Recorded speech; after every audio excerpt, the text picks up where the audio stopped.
आकाशवाणी गोरखपुर से प्रादेशिक समाचार।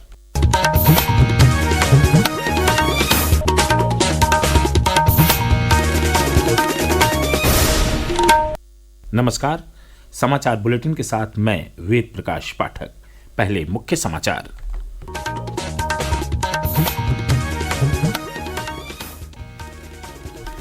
महाकुंभ नगर में हुई बैठक में प्रदेश कैबिनेट ने पारित किए प्रयागराज चित्रकूट डेवलपमेंट रीजन सहित 10 प्रस्ताव। मुख्यमंत्री योगी आदित्यनाथ के साथ मंत्रिपरिषद ने संगम में किया स्नान। राष्ट्रीय स्वास्थ्य मिशन रहेगा जारी। प्रधानमंत्री नरेंद्र मोदी की अध्यक्षता में हुई केंद्रीय मंत्रिमंडल की बैठक में लिया गया निर्णय। लखनऊ से मुंबई जा रही पुष्पक एक्सप्रेस में आग की अफवाह। महाराष्ट्र के जलगांव में ट्रेन से कूदे यात्री, दर्जन भर यात्रियों की हुई मौत। मुख्यमंत्री ने जताया शोक। और श्री राम लला की प्राण प्रतिष्ठा के 1 साल पूरे होने पर अयोध्या और वाराणसी में दिखा विशेष उत्साह। दर्शन पूजन कर श्रद्धालुओं ने उतारी भगवान श्री राम की आरती। अब समाचार विस्तार से। महाकुंभ के त्रिवेणी संकुल में मुख्यमंत्री योगी आदित्यनाथ की अध्यक्षता में कल हुई मंत्रिपरिषद की बैठक में कुल 54 मंत्री उपस्थित रहे। बैठक के बाद संवाददाताओं से बातचीत करते हुए मुख्यमंत्री ने बताया कि कैबिनेट ने SCR की तर्ज पर प्रयागराज चित्रकूट डेवलपमेंट रीजन के प्रस्ताव को मंजूरी दी है। साथ ही बागपत, कासगंज और हाथरस में PPP मोड पर मेडिकल कॉलेजों के निर्माण के प्रस्ताव पर भी मुहर लगाई गई है।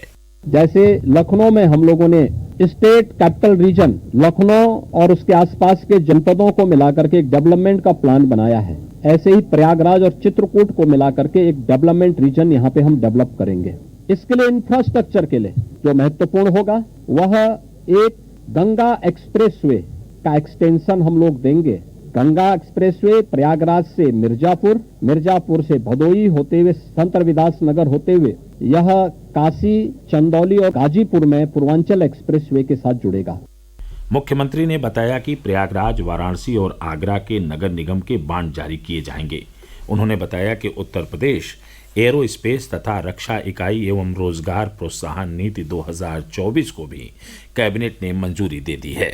उत्तर प्रदेश की जो एरोस्पेस और डिफेंस एंड एम्प्लॉयमेंट से संबंधित जो पॉलिसी है ये 2018 में हमने बनाई थी। उसी पॉलिसी के 5 साल पूरे हो चुके हैं। अब उसको नए सिरे से बनाने की व्यवस्था की गई है। इस पॉलिसी को यहाँ पर अब हम लोगों ने बड़े निवेश को आमंत्रित करने के लिए उसमें नए इंसेंटिव की घोषणा की है। FDI के अंतर्गत और फॉर्च्यून 500 में जो निवेश प्रदेश में हुआ है उस निवेश के अंतर्गत इंसेंटिव वितरण करने की व्यवस्था और उसको उतनी प्रतिपूर्ति शासन UP-सीडा को कर रहा है।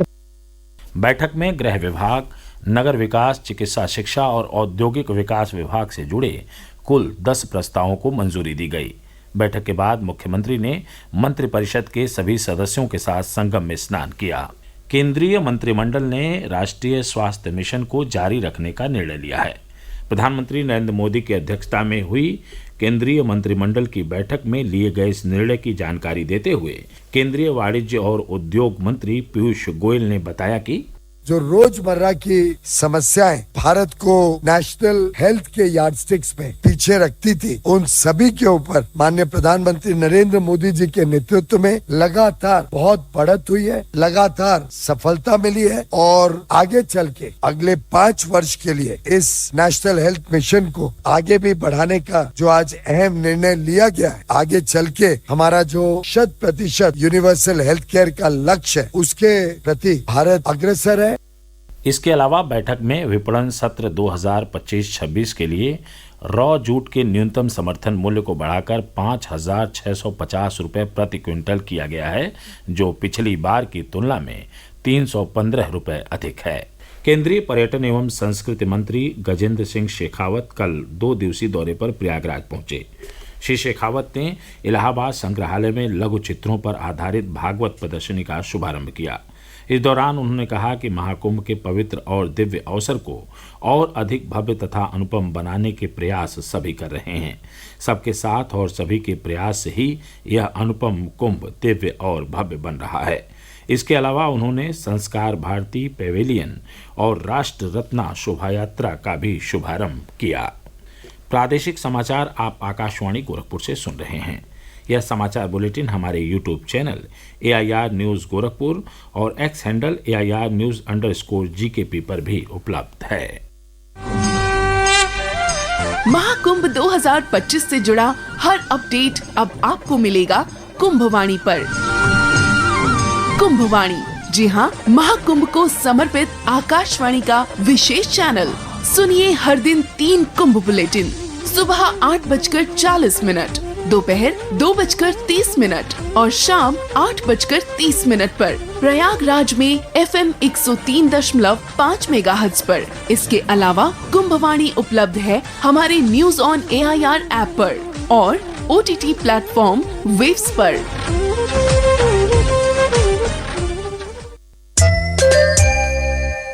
महाकुंभ मेले में आने वाले श्रद्धालुओं और तीर्थयात्रियों की सुविधा के लिए चैटबॉट मददगार बनेगा। 3 नई सुविधाओं से लैस आर्टिफिशियल इंटेलिजेंस आधारित चैटबॉट का उद्देश्य श्रद्धालुओं के अनुभव को और बेहतर बनाना है। एक रिपोर्ट। AI आधारित चैटबॉट का उपयोग करने से 1 किलोमीटर के दायरे में स्थित पार्किंग स्थल, फूड कोर्ट और अस्पतालों के बारे में सटीक जानकारी मिल सकेगी। यह न केवल तीर्थयात्रियों को महाकुंभ की पूरी मैपिंग प्रदान करेगा, बल्कि आसान नेविगेशन के लिए गूगल मैप लिंक के साथ प्रत्येक क्षेत्र के बारे में विस्तृत जानकारी भी प्रदान करता है। अपर मेला अधिकारी विवेक चतुर्वेदी ने कहा कि AI चैटबॉट तीर्थयात्रियों को पार्किंग, परिवहन, बैंकिंग, वाटर, ATM और अन्य सेवाओं के बारे में महत्वपूर्ण जानकारी पल भर में देने में सक्षम बन रहा है। चैटबॉट उपयोगकर्ताओं को उनकी जरूरतों के हिसाब से real time PDF file download करने की भी सुविधा देता है, जिसमें शौचालय, खोया पाया केंद्र, प्रदर्शनी और अन्य आवश्यक स्थानों के बारे में विवरण भी होता है। केवल एक QR कोड को स्कैन करके श्रद्धालु अपने मोबाइल पर सीधे महत्वपूर्ण जानकारी प्राप्त कर सकते हैं। आनंद कुमार, आकाशवाणी समाचार, प्रयागराज।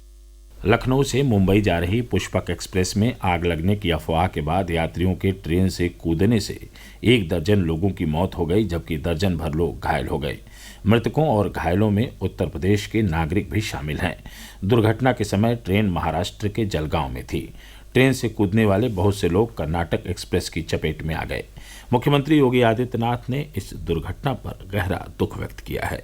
उन्होंने मृतकों के परिजनों के प्रति संवेदना व्यक्त करते हुए दुर्घटना में घायलों के समुचित उपचार के निर्देश दिए हैं।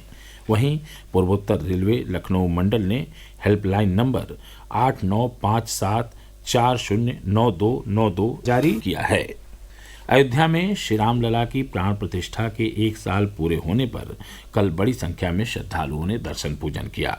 हनुमानगढ़ी, दशरथ महल और कनक भवन सहित अयोध्या के सभी मंदिरों में श्रद्धालुओं की भारी भीड़ उमड़ी। ट्रस्ट ने बड़ी संख्या में श्रद्धालुओं के पहुंचने की संभावना को देखते हुए विशेष तैयारी की थी। वाराणसी में भी श्री राम लला की प्राण प्रतिष्ठा के 1 वर्ष पूरे होने पर विशेष उत्साह देखा गया।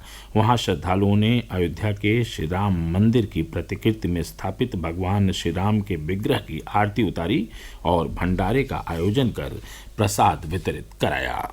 प्रदेश सरकार ने शामली मुठभेड़ में शहीद हुए इंस्पेक्टर सुनील कुमार के परिजनों को 50 लाख रुपए की आर्थिक सहायता और उनके परिवार के एक सदस्य को सरकारी नौकरी देने की घोषणा की है।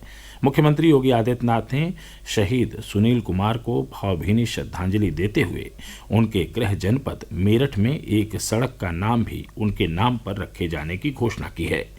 शामली के झंझाना थाना क्षेत्र में स्पेशल टास्क फोर्स STF ने 1 लाख के इनामी अरशद और उसके 3 सहयोगियों को सोमवार की रात हुई मुठभेड़ में मार गिराया था। इस मुठभेड़ में इंस्पेक्टर सुनील कुमार घायल हो गए थे। इलाज के दौरान कल उनकी मौत हो गई। और अंत में इस बुलेटिन के मुख्य समाचार एक बार फिर।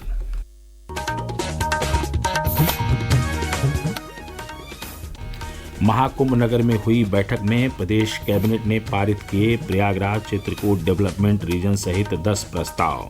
मुख्यमंत्री योगी आदित्यनाथ के साथ मंत्रिपरिषद ने संगम में किया स्नान। राष्ट्रीय स्वास्थ्य मिशन रहेगा जारी। प्रधानमंत्री नरेंद्र मोदी की अध्यक्षता में हुई केंद्रीय मंत्रिमंडल की बैठक में लिया गया निर्णय। लखनऊ से मुंबई जा रही पुष्पक एक्सप्रेस में आग की अफवाह। महाराष्ट्र के जलगांव में ट्रेन से कूदे यात्री, दर्जन भर यात्रियों की हुई मौत। मुख्यमंत्री ने जताया शोक। और श्री राम लला की प्राण प्रतिष्ठा के 1 साल पूरे होने पर अयोध्या और वाराणसी में दिखा विशेष उत्साह। दर्शन पूजन कर श्रद्धालुओं ने उतारी भगवान श्री राम की आरती। इसी के साथ प्रादेशिक समाचारों का बुलेटिन समाप्त हुआ। नमस्कार।